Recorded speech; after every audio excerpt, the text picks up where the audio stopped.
محترم بزرگ و عزیز دوستو،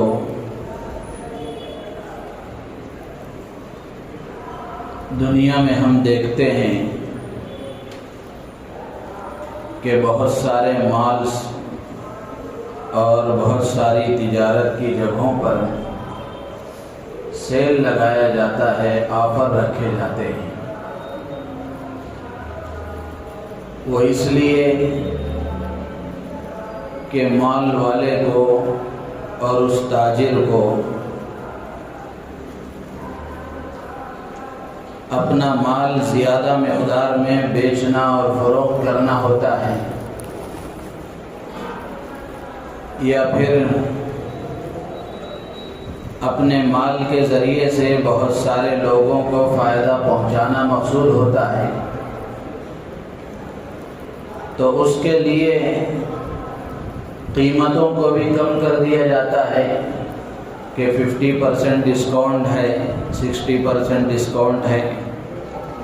تو اس طرح آفر رکھے جاتے ہیں، سیل لگائے جاتے ہیں تاکہ لوگ زیادہ مقدار میں چیزوں کو حاصل کریں اور جو غریب ہیں وہ بھی ان سے فائدہ اٹھا سکیں۔ چنانچہ دنیا میں ہم دیکھتے ہیں کہ جہاں سیل لگائے جاتے ہیں، آفرز رکھے جاتے ہیں، لوگوں کا ایک ہجوم ہوتا ہے، لوگ ٹوٹ پڑتے ہیں چیزوں کو حاصل کرنے کے لیے، اس آفر سے فائدہ اٹھانے کے لیے اور اس ڈسکاؤنٹ کو حاصل کرنے کے لیے۔ اس میں یہ ہوتا ہے کہ بعض اوقات جو چیزیں خریدی جاتی ہیں وہ واقعی ضرورت کی ہوتی ہیں، لیکن قیمت زیادہ ہونے کی وجہ سے آدمی پیچھے ہٹ رہا ہوتا ہے۔ جیسے ہی سیل لگتے ہیں، آفر رکھے جاتے ہیں، قیمتوں میں کمی کی جاتی ہے، آدمی اس سے فائدہ اٹھاتے ہوئے اپنی ضرورت کا سامان خرید لیتا ہے۔ اور بعض موقعوں پر کچھ افراد ایسے بھی ہوتے ہیں کہ وہ چیز اس وقت کی ان کی ضرورت کی نہیں ہوتی، لیکن پھر بھی جب کم قیمت میں مل رہی ہے اور ڈسکاؤنٹ رکھا گیا ہے تو اس سے فائدہ اٹھایا جائے، تو ضرورت نہ ہونے کے باوجود بھی لوگ اس کو حاصل کر لیتے ہیں۔ تو یہ تو مادی تجارتیں ہوئی، اور مادی نفع کے خاطر لوگوں کا ٹوٹ پڑنا اور لوگوں کا متوجہ ہونا یہ دنیا کے سامنے ظاہر ہے، اور ہم سب روزانہ اس کا مشاہدہ کرتے ہیں۔ بالکل اسی طریقے سے ایک آخرت کی تجارت ہے۔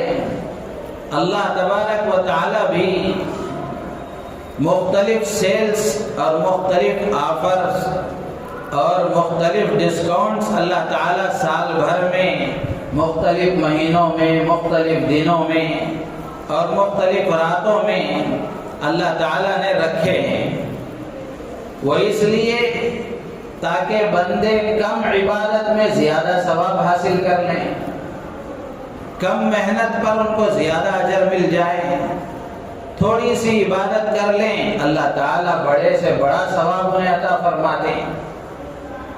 تو سال بھر میں ہم دیکھیں گے تو بعض مہینے ایسے ہیں، بعض راتیں ایسی ہیں، بعض دن ایسے ہیں، بعض گھڑیاں ایسی ہیں کہ جن میں عبادت کرنا اور جن میں اللہ کی طرف متوجہ ہونا اللہ کو بہت زیادہ پسند ہے۔ اس میں بندہ تھوڑی عبادت کرتا ہے، اللہ تعالیٰ بہت سارا اجر اسے عطا فرماتے ہیں۔ اسی میں رمضان کا مہینہ ہے، تو رمضان کا مہینہ آتا ہے تو ماشاءاللہ مسلمانوں میں ہم دیکھتے ہیں کہ ایک احساس پیدا ہوتا ہے اس سے فائدہ اٹھانے کا، اس میں عبادت کرنے کا، اللہ کی طرف متوجہ ہونے کا اور اللہ کو راضی کرنے والے اعمال میں اپنے آپ کو لگانے کا اور زیادہ سے زیادہ اجر و ثواب حاصل کرنے کا ایک احساس لوگوں کے درمیان میں نظر آتا ہے۔ مسجدیں تنگ ہو جاتی ہیں، آباد ہو جاتی ہیں، گھروں میں بھی ماحول ایک عبادت کا بن جاتا ہے اور آدمی گناہوں سے بچنے کی کوشش کرتا ہے۔ تو جس طرح یہ رمضان کا مہینہ ہے، ایسے ہی اللہ تبارک و تعالی نے سال بھر میں بہت سارے موقع رکھے ہیں۔ اسی طرح کا ایک آفر اور اسی طرح کا ایک موقع اللہ تبارک و تعالی نے سال بھر میں 4 مہینے قابل احترام رکھے ہیں: ذی قعدہ، ذی الحجہ، محرم، رجب۔ یہ 4 مہینے قابل احترام ہیں۔ ان میں آدمی عبادت کرتا ہے تو اور مہینوں اور دنوں میں عبادت کرنے پر اس کو جتنا ثواب ملتا ہے، ان مہینوں میں عبادت کرنے پر اس کا ثواب اللہ تعالیٰ بڑھا دیتے ہیں، بڑھ کر اللہ تعالیٰ ثواب اس کو عطا فرماتے ہیں۔ اسی طریقے سے راتیں ہیں، شب برات ہے، شب قدر ہے، یہ راتیں اور عیدین کی راتیں ہیں۔ عید الفطر کی رات، عید الاضحیٰ کی رات، یہ راتیں بھی بڑی قیمتی ہیں، ان میں عبادت کرنا بھی اللہ کو پسند ہے۔ اسی طریقے سے ذی الحجہ کا پہلا عشرہ، ذی الحجہ کے مہینے کے پہلے 10 دن، یہ بھی اللہ کی طرف سے گویا ایک آفر ہے، یہ اللہ کی طرف سے ایک سیل ہے کہ بندے اس میں اگر عبادت کریں گے، چھوٹی سی چھوٹی عبادت کریں گے، اللہ تبارک و تعالی ان کو بڑا ثواب عطا فرمائیں گے۔ چنانچہ حدیثوں میں اللہ کے نبی علیہ السلام نے صاف الفاظ میں ارشاد فرمایا کہ افضل ایام الدنیا ایام العشر، کہ دنیا کے دنوں میں، سال بھر کے دنوں میں ذی الحجہ کے پہلے 10 دن، ذی الحجہ کا پہلا عشرہ، یہ افضل دن ہیں، ان میں عبادت کرنا اللہ کو زیادہ پسند ہے، ان میں کی جانے والی عبادت اللہ کو محبوب اور پسندیدہ ہے۔ علامہ ابن تیمیہ رحمۃ اللہ علیہ نے تو یہاں تک فرمایا کہ رمضان کا آخری عشرہ، رمضان کے آخری عشرے کے 10 دنوں سے بھی ذی الحجہ کے پہلے 10 دن افضل ہیں، اور ذی الحجہ کی 10 راتوں سے رمضان کے آخری عشرے کی 10 راتیں افضل ہیں۔ تو رمضان کے آخری عشرے کے دنوں سے یہ ذی الحجہ کے پہلے عشرے کے 10 دن افضل ہیں، ان میں عبادت زیادہ فضیلت رکھتی ہے، اور راتوں کے اعتبار سے وہ آخری عشرہ رمضان کا افضل ہے۔ تو اب ہم مسلمانوں میں دیکھیں، مسلم معاشرے پر نظر ڈالیں تو رمضان میں تو ماشاءاللہ عبادتوں کا ذوق شوق ہوتا ہے، اہتمام ہوتا ہے، اس سے فائدہ اٹھانے کی کوشش ہوتی ہے، لیکن ذی الحجہ کے مہینے میں اس طرف مسلمانوں کی طرف سے جو بے توجہی اور بے رخی ہے، یہ بہت زیادہ فکر کی بات ہے کہ جس طرح رمضان اللہ تعالیٰ بندوں کو عطا فرماتے ہیں تاکہ بندے عبادت کر کے اللہ کے مقرب بنیں، اللہ کے قریب ہو جائیں، اسی طرح اللہ نے یہ ذی الحجہ کا پہلا عشرہ بھی عطا فرمایا ہے، تو اس ذی الحجہ کے پہلے عشرے سے بھی ہم فائدہ اٹھانے والے بنیں، ان میں بھی خوب کثرت سے عبادت کریں۔ اللہ کے نبی علیہ السلام نے بطور خاص اس پہلے عشرے میں عبادت کے لیے کیا کرنا چاہیے، اللہ کے نبی نے خود فرمایا کہ فَأَكْثِرُوا فِيهِنَّ مِنَ التَّهْلِيلِ وَالتَّكْبِيرِ وَالتَّسْبِيحِ وَالتَّحْمِيدِ۔ اللہ کے نبی علیہ السلام نے فرمایا کہ اس میں لا الہ الا اللہ کثرت سے پڑھا کرو، سبحان اللہ کثرت سے پڑھا کرو، الحمدللہ کثرت سے پڑھا کرو، اللہ اکبر کثرت سے پڑھا کرو، ان کلمات کا ورد کثرت سے رکھا کرو۔ چلتے پھرتے اٹھتے بیٹھتے آدمی اپنے کام میں ہے، عورتیں اپنے گھر کے کام و کاج میں لگی ہوئی ہیں، پکا رہی ہیں، گھر صاف کر رہی ہیں، بچوں کے تربیت کا کام کر رہی ہیں، ان کے لیے جو کچھ بھی ہے، عورتیں بھی چلتے پھرتے یہ سارے کام کر سکتی ہیں کہ ان کلمات کو اپنی زبان پر جاری رکھیں۔ اس ذکر کا ہم اس کی کثرت کریں اور اس کا ورد زیادہ سے زیادہ رکھیں۔ تو میرے عزیز و دوست و بزرگوں، اللہ نے ہمیں یہ ذی الحجہ کا مہینہ عطا فرمایا ہے۔ آج ذی الحجہ کی 2 تاریخ ہے، کب سے ذی الحجہ کا مہینہ شروع ہو چکا تھا؟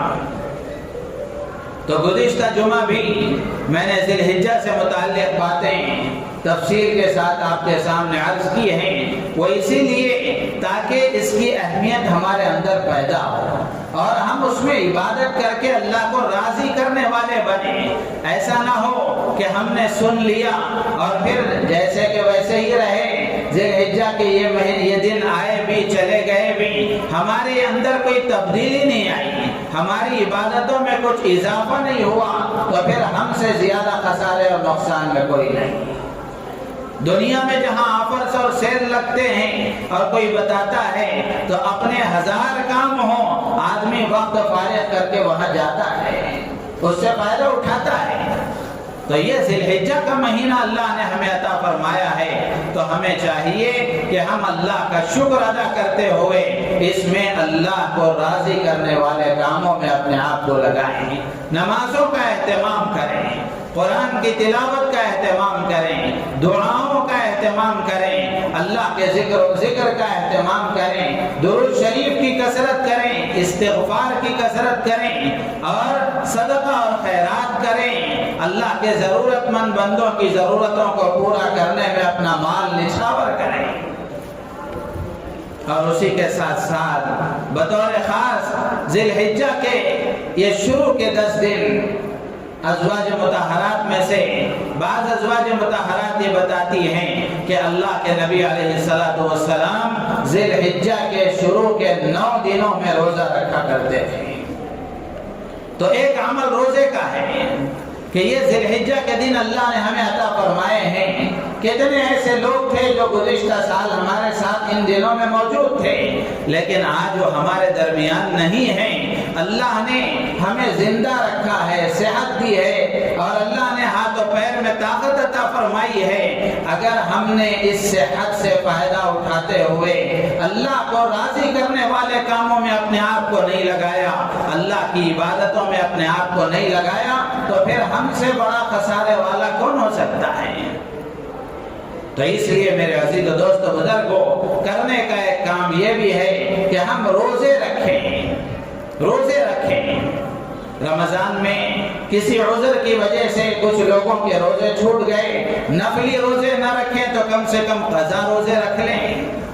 عورتوں کے یقیناً کچھ روزے رہ جاتے ہیں، عورتوں کے لیے یہ اچھا موقع ہے کہ فضیلت والے ایام ہیں، اللہ کو ان میں عبادت پسند ہے، تو قضا تو بہرحال سال بھر میں کبھی نہ کبھی کرنی ہی ہے ان روزوں کی، تو ان دنوں میں ہم ان روزوں کی قضا کر لیں۔ تو اس لیے روزہ رکھنے کا اہتمام کریں، اور فضیلت بھی اللہ کے نبی نے کتنی اونچی بیان فرمائی کہ آدمی ان دنوں میں روزہ رکھتا ہے، ذی الحجہ کے پہلے 9 دنوں میں اگر روزہ رکھتا ہے، اللہ تعالیٰ ایک روزے پر 1000 روزوں کا ثواب اسے عطا فرماتے ہیں۔ کتنی بڑی فضیلت ہے! تو اس لیے روزے کا اہتمام کریں، اور اسی کے ساتھ ساتھ تکبیرات کا اہتمام کریں۔ جیسے میں نے عرض کیا کہ اللہ کے نبی نے فرمایا کہ اللہ اکبر لا الہ الا اللہ اللہ اکبر وللہ الحمد۔ اس میں تکبیر بھی ہے، تسبیح بھی ہے، تحمید بھی ہے، تہلیل بھی ہے۔ تو اللہ کے نبی نے انہی کی کثرت کا حکم دیا ہے، تو چلتے پھرتے ہم اپنی زبان پر یہ تکبیر جاری رکھیں۔ ایک تکبیر واجب ہے جو 9 ذی الحجہ عرفے کے دن کی فجر سے 13ویں ذی الحجہ کی عصر تک پڑھی جاتی ہے، وہ واجب ہے۔ اس کے علاوہ یہ ذی الحجہ کے پورے مہینے میں یا کم سے کم شروع کے عشرے میں ہم اپنی زبان پر اس کا ورد رکھیں۔ حضرت ابو ہریرہ رضی اللہ تعالیٰ عنہ، حضرت عبداللہ ابن عمر رضی اللہ تعالیٰ عنہ کے بارے میں آتا ہے کہ وہ بازاروں میں جاتے تھے اور جا کر زور زور سے تکبیر پڑھتے تھے، اور لوگ ان کی تکبیر سن کر وہ بھی تکبیر پڑھنے لگتے تھے۔ تو ہم جا کر بازاروں میں زور زور سے نہ پڑھیں، کم سے کم اپنی دکان میں بیٹھ کر تو پڑھ سکتے ہیں۔ اپنی دکان میں بیٹھ کر تو ہم پڑھ سکتے ہیں تاکہ آنے والا اگر کوئی مسلمان گاہک ہمارے پاس آئے وہ ہماری تکبیر کو سنے گا تو اس کو بھی گویا ایک دعوت ہو جائے گی، ایک پیغام ہو جائے گا کہ ان دنوں میں یہ کام کرنا چاہیے۔ اس کے علاوہ چلتے پھرتے پڑھنے کا اہتمام کریں۔ آدمی ایک سبحان اللہ کہتا ہے، الحمدللہ کہتا ہے، اللہ اکبر کہتا ہے، اس کے کتنے بڑے بڑے فضائل اللہ کے نبی نے حدیثوں میں بیان فرمائے ہیں۔ تو اس لیے تکبیرات کا اہتمام کریں۔ یہ نفلی تکبیریں ہیں، چلتے پھرتے آدمی پڑھیں، اور واجب تکبیر ذی الحجہ کی 9 تاریخ سے، عرفے کے دن سے، عرفے کے دن سے صبح فجر کی نماز کے بعد میں 1 مرتبہ تکبیر تشریق پڑھنا واجب ہے۔ یہ مردوں کے لیے بھی ہے، عورتوں کے لیے بھی ہے۔ مرد حضرات مسجد میں ہوتے ہیں، یہاں ایک ماحول ہوتا ہے، وہ پڑھ لیتے ہیں۔ اکثر عورتیں اس کا اہتمام نہیں کرتی، یا تو ان کو معلوم نہیں ہوتا، یا معلوم ہوتا ہے تو چونکہ وہاں ماحول نہیں ہوتا، جس کی وجہ سے عورتیں اکثر بھول جاتی ہیں، اس کا اہتمام نہیں ہوتا۔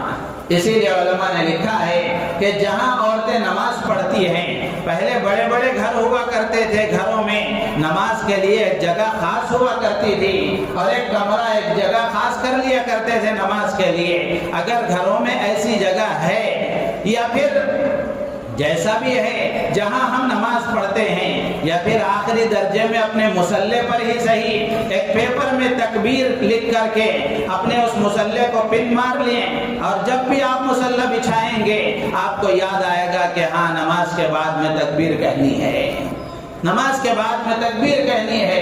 تو اس طرح عورتیں بھی گھروں میں اہتمام کرنے والی بن جائیں گی۔ یہاں آپ جو سن رہے ہیں، اپنے گھروں میں اپنی عورتوں کو سنانے کا مزاج بنائیں، اپنے گھروں میں سنانے کا مزاج بنائیں کہ اپنے گھر کی عورتوں بچوں کو جس وقت میں بھی روزانہ ایسا ماحول گھروں میں بنانا چاہیے کہ گھر میں روزانہ کوئی وقت شام کے موقع، شام میں رات کے کھانے کے موقع پر ہو یا دوپہر میں ہو، جیسا بھی موقع ہو، گھر کے تمام افراد جس وقت میں جمع ہو جاتے ہوں، اس وقت میں یا تو کوئی دینی کتاب پڑھی جائے جس میں اعمال کی فضیلتیں بیان کی گئی ہوں اور عمل نہ کرنے پر وعیدیں بیان کی گئی ہوں، تاکہ ان کو سن کر عمل کا شوق پیدا ہو۔ یا اگر اس وقت میں پڑھنے کا ماحول نہیں ہے، پڑھنے والے کوئی نہیں ہیں، تو پھر جو باتیں دین کی جمعے کے موقع پر یا پھر کسی اور موقع پر جو دین کی باتیں ہم سنتے ہیں، یہ باتیں اپنے گھروں میں اپنی عورتوں کو، اپنے بچوں کو سنانے کا مزاج بنائیں۔ اس سے ایک گھر میں ماحول بنتا ہے دین کا، ایک ماحول بنتا ہے نیکیوں کا، ایک ماحول بنتا ہے عبادتوں کا۔ تو اس لیے خود بھی تکبیرات کا اہتمام کریں، اور اس کے ساتھ ساتھ اپنے گھر کی عورتوں کو بھی بتائیں کہ 9 ذی الحجہ کی فجر سے 13ویں ذی الحجہ کی عصر تک ہر فرض نماز کے بعد، چاہے آدمی جماعت سے پڑھے چاہے تنہا پڑھے، ہر فرض نماز کے بعد 1 مرتبہ تکبیر تشریق پڑھنا یہ واجب ہے۔ اس سے زیادہ آدمی پڑھے اس کی گنجائش ہے، اس کی گنجائش ہے، اس لیے کہ ان دنوں میں کثرت سے پڑھنے کا اللہ کے نبی نے حکم دیا ہے۔ تو جتنی زیادہ آدمی پڑھے گا اتنا اس کے لیے اللہ کی طرف سے اجر و ثواب کا فیصلہ ہوگا۔ تو اس لیے ایک عمل تو یہ ہے تکبیرات تشریق کا اہتمام کریں، اور اسی کے ساتھ ساتھ ذی الحجہ کی 9 تاریخ عرفے کا دن ہے۔ عرفے کے دن کا روزہ بھی اللہ کو بہت محبوب ہے، اللہ کو بہت محبوب ہے۔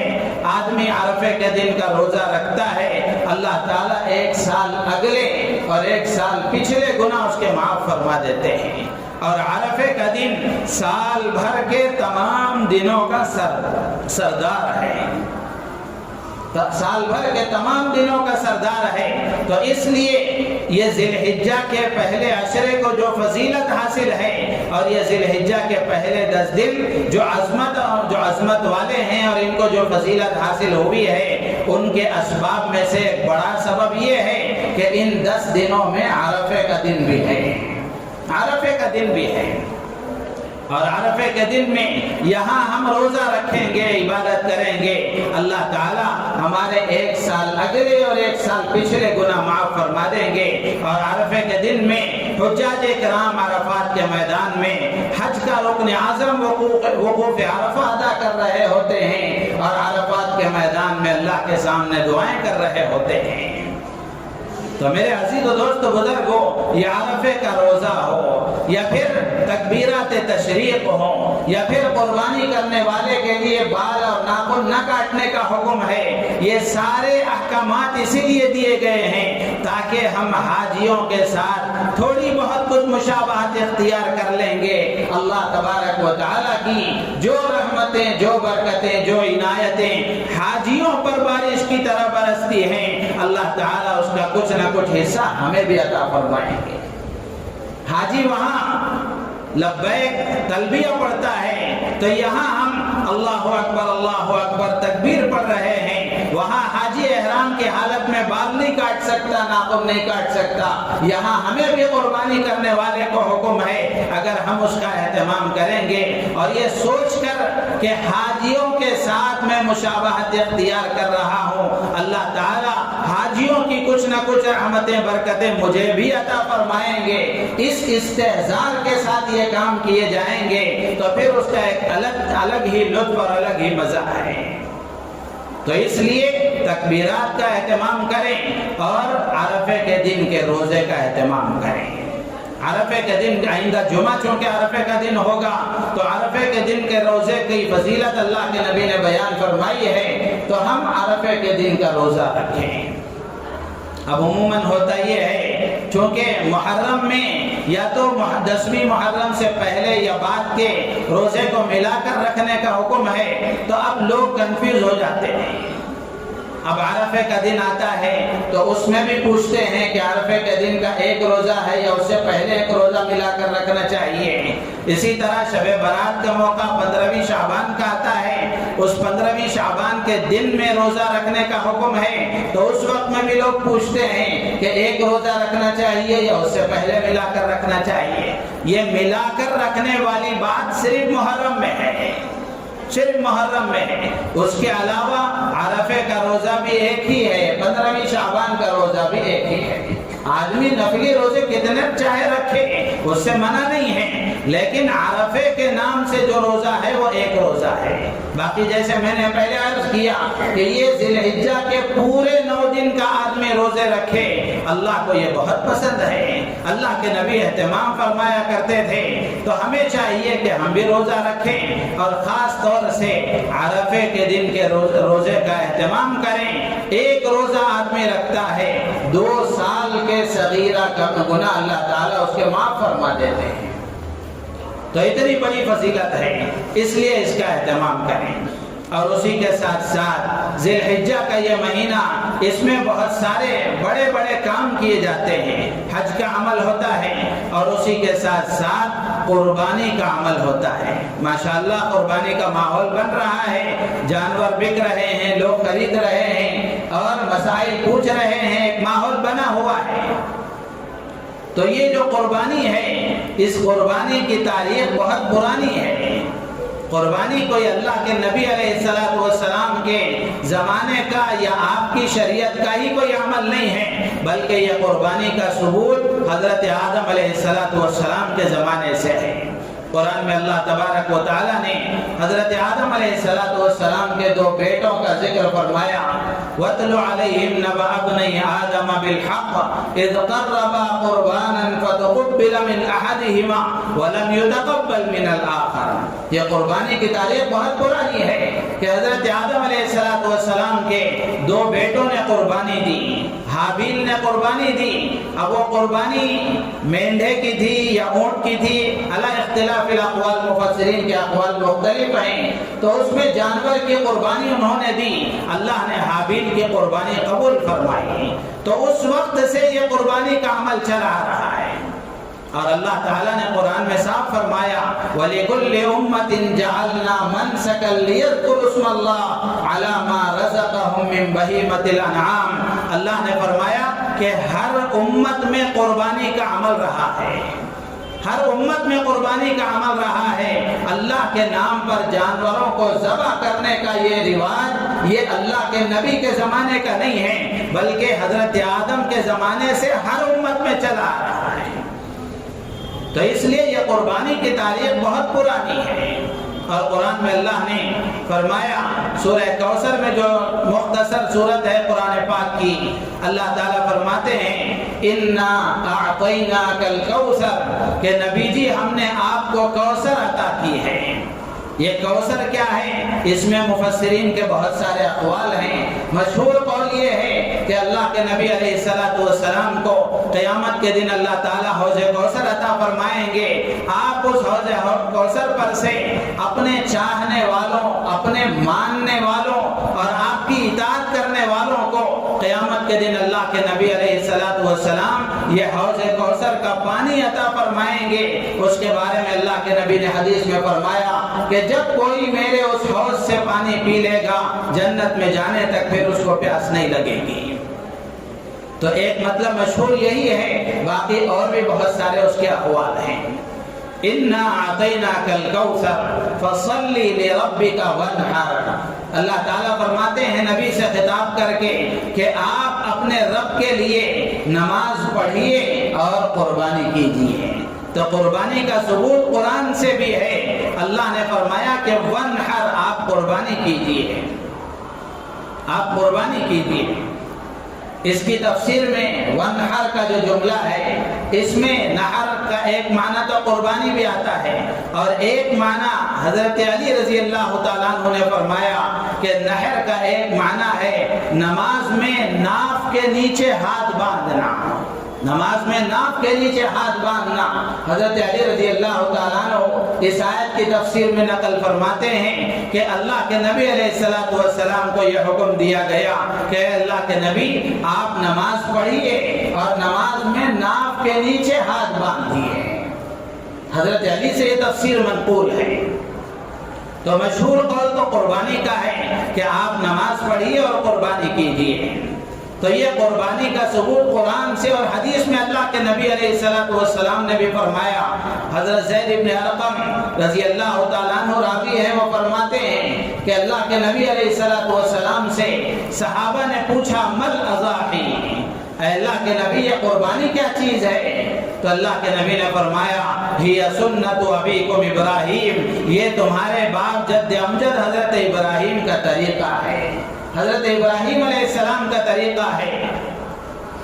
حضرت ابراہیم علیہ السلام کی طرف منسوب یہ بات کی گئی، وہ اس لیے کہ حضرت ابراہیم علیہ السلام کی جو قربانی ہے یہ بہت بڑی قربانی ہے، جو واقعہ حضرت ابراہیم علیہ السلام کا قرآن میں اللہ نے نقل فرمایا کہ اپنے بیٹے کو اللہ کے حکم پر ذبح کرنے کے لیے تیار ہو گئے۔ تو اس لیے اللہ کے نبی نے حضرت ابراہیم کی طرف منسوب فرمایا کہ یہ سنت ابیکم ابراہیم۔ پھر صحابہ نے پوچھا فما لنا فیہا یا رسول اللہ، کہ اللہ کے نبی ہم قربانی کریں گے تو ہمیں کیا ملے گا؟ یہ طریقہ حضرت ابراہیم علیہ السلام کا ہے ضرور، لیکن ہم قربانی کریں گے تو ہمیں کیا ملے گا؟ اللہ کے نبی علیہ السلام نے فرمایا بِكُلِّ شَعْرَةٍ حَسَنَةٌ کہ جانور کے جسم پر جتنے بال ہوتے ہیں اگر اخلاص کے ساتھ، خلوص نیت کے ساتھ، اللہ کو راضی کرنے کے جذبے کے ساتھ اگر کوئی قربانی کرتا ہے تو جانور کے جسم پر جتنے بال ہوتے ہیں ایک بال کے بدلے میں اللہ تعالیٰ اسے ایک نیکی عطا فرماتے ہیں۔ پھر صحابہ نے پوچھا فَالسُّوقُ یا رسول اللہ، بعض جانور ایسے جن کے جسم پر بہت زیادہ بال ہوتے ہیں، اون ہوتا ہے۔ صحابہ نے پوچھا کہ اون کے بارے میں کیا فرماتے ہیں؟ اللہ کے نبی نے فرمایا بِكُلِّ شَعْرَةٍ مِّنَ الصُّوفِ حَسَنَةٌ کہ اون کے ایک ایک بال کے بدلے اللہ تعالیٰ ایک ایک نیکی عطا فرمائیں گے۔ تو اس لیے قربانی بڑا عظیم الشان عمل ہے، حدیثوں میں اس کے بڑے فضائل بیان فرمائے گئے۔ ایک روایت میں اللہ کے نبی علیہ السلام نے فرمایا کہ ضحوا وطیبوا بها انفسکم۔ حضرت عائشہ صدیقہ رضی اللہ تعالی عنہ روایت فرماتی ہیں، مصنف عبد الرزاق کی روایت ہے، اللہ کے رسول علیہ السلام نے ارشاد فرمایا کہ قربانی کیا کرو اور اس کے ذریعے سے اپنے آپ کو پاک کیا کرو، وطیبوا بها انفسکم کہ اس کے ذریعے سے اپنے آپ کو پاک کیا کرو۔ پھر اللہ کے نبی نے فرمایا کہ قیامت کے دن یہ جانور اپنے گوبر، اپنے خون اور اپنے چمڑے کے ساتھ آئے گا اور اللہ تعالیٰ یہ ساری چیزیں نیکی بنا کر اس کے میزان میں شامل فرمائیں گے۔ یہ ساری چیزیں اللہ تعالیٰ نیکیاں بنا کر اس کے ترازو میں تولیں گے۔ تو اس لیے قربانی بڑا عظیم الشان عمل ہے، اور قربانی کا ثبوت قرآن سے بھی ہے، حدیث سے بھی ہے، اور اس کی تاریخ بہت پرانی ہے۔ قربانی کا حکم کیا ہے؟ قربانی کرنا واجب ہے، سنت ہے، فرض ہے، کیا ہے؟ قرآن میں اللہ تعالیٰ نے فرمایا فَصَلِّ لِرَبِّكَ وَانْحَرْ کہ نبی جی آپ نماز پڑھیے اور قربانی کیجئے۔ اس کی تفسیر میں حضرت حسن بصری رحمت اللہ علیہ بڑے تابعین میں سے ہیں، وہ فرماتے ہیں کہ اس سے دو باتیں معلوم ہوئی۔ ایک تو یہاں نماز سے مراد عید الاضحیٰ کی نماز ہے، عید کی نماز ہے، اور دوسرا قربانی سے قربانی ہے۔ تو اس میں ایک تو عید کی نماز کا وجوب اور دوسرا قربانی کا وجوب معلوم ہوا۔ یعنی اللہ کے نبی علیہ السلام سے جو قربانی کے بارے میں احادیث بھی منقول ہیں، اس کی روشنی میں حضرت حسن بصری رحمت اللہ علیہ فرماتے ہیں کہ یہاں عید سے عید الاضحیٰ کی نماز سے عید الاضحیٰ کی نماز مراد ہے، وہ بھی واجب ہے اور قربانی بھی واجب ہے۔ حضرت خواجہ ثناء اللہ صاحب پانی پتی رحمت اللہ علیہ نے تفسیر مظہری میں بھی یہی بات لکھی ہے کہ اس سے عید کی نماز کا واجب ہونا سمجھ میں آتا ہے اور قربانی کا واجب ہونا سمجھ میں آتا ہے۔ اسی طرح حدیث میں اللہ کے نبی نے فرمایا من کان لہ سعۃ ولم یضحی فلا یقربن مصلانا۔ اللہ کے نبی فرماتے ہیں جو طاقت رکھتا ہو، صاحب نصاب ہو، اس کے باوجود قربانی نہ کرے تو وہ ہمارے عیدگاہ کے قریب نہ آئے۔ تو اس کی تشریح میں حضرات محدثین نے لکھا ہے، علامہ زیلعی حنفی رحمت اللہ علیہ تبیین الحقائق میں وہ لکھتے ہیں کہ اس سے معلوم یہ ہوتا ہے کہ اس طرح کی وعیدیں جو اللہ کے نبی علیہ السلام سے منقول ہیں وہ واجب کو چھوڑنے پر ہی ہیں، واجب عمل کے چھوڑنے پر ہی وعید بیان کی جاتی ہے۔ تو اللہ کے نبی نے جو یہ وعید بیان فرمائی کہ وسعت اور طاقت کے ہوتے ہوئے آدمی قربانی نہ کرے تو وہ ہمارے عیدگاہ کے قریب نہ آئے، تو اس سے بھی معلوم ہوتا ہے کہ قربانی کرنا واجب ہے، قربانی کرنا واجب ہے۔ بہت سارے حضرات کہتے ہیں قربانی کرنا سنت ہے، ان کو مبارک ہو، لیکن وہ سنت بھی اسی معنی میں کہتے ہیں کہ اس پر عمل کرنا ضروری ہے، اس پر عمل کرنا ضروری ہے۔ بات آ گئی تو میں بات عرض کروں، نفل ہو، مستحب ہو، واجب ہو، فرض ہو، جو بھی ہو، یہ سارے جو کام ہیں وہ کرنے کے لیے ہیں، یہ سارے کام کرنے کے لیے ہیں۔ ہمارے استاد محترم حضرت امیر شریعت مفتی اشرف علی صاحب رحمۃ اللہ علیہ نے ایک مرتبہ فرمایا کہ جو سنت ہے یا نفل ہے یہ چھوڑنے کے لیے نہیں ہے، سنت سمجھ کر چھوڑنے کے لیے نہیں ہے، مستحب سمجھ کر چھوڑنے کے لیے نہیں ہے، شریعت کا ہر حکم عمل کرنے کے لیے ہے۔ ہاں شریعت کے ہر حکم پر عمل کیا جائے گا، نفل کو نفل سمجھ کر، فرض کو فرض سمجھ کر، مستحب کو مستحب سمجھ کر، واجب کو واجب سمجھ کر، ہر عمل کو کرنے کے لیے اللہ کے نبی علیہ السلام نے فرمایا۔ تو شریعت کا ہر عمل، ہر حکم پورا کیا جائے گا، اس کے جو درجے بیان فرمائے گئے ہیں ان درجوں کا لحاظ کر کے۔ ایسا نہیں کہ یہ عمل نفل ہے تو اس کو چھوڑ دیا جائے، یہ مستحب ہے تو اس کو چھوڑ دیا جائے، یہ سنت ہے تو اس کو چھوڑ دیا جائے، ایسا نہیں ہے۔ سنت کو سنت سمجھ کر عمل کرنا چاہیے، مستحب کو مستحب سمجھ کر عمل کرنا چاہیے، اور نفل کو نفل سمجھ کر عمل کرنا چاہیے۔ جیسے ہم واجب کو واجب سمجھ کر پورا کرتے ہیں، فرض کو فرض سمجھ کر پورا کرتے ہیں، ایسے ہی نوافل، مستحبات اور سنتوں کو بھی پورا کرنا چاہیے۔ تو جو حضرات سنت کہتے ہیں ان کے یہاں بھی سنت کا یہی مطلب ہے کہ اس کو ہر حال میں پورا کرنا چاہیے۔ کس پر قربانی واجب ہے اس کے سلسلے میں مختصر بات عرض کر کے میں اپنی بات ختم کروں گا کہ جس آدمی کے پاس قربانی کے ایام میں 10 11 12 یہ 3 دن قربانی کے ہیں، ان 3 دنوں میں اگر اس کے پاس نصاب کے بقدر مال ہے، یعنی 52.5 تولہ چاندی ہے یا 7.5 تولہ سونا ہے، اس کے پاس اگر ان 3 دنوں میں اتنے پیسے اس کی ضرورتوں سے زائد اگر اس کے پاس آ گئے تو اس پر قربانی واجب ہو جائے گی۔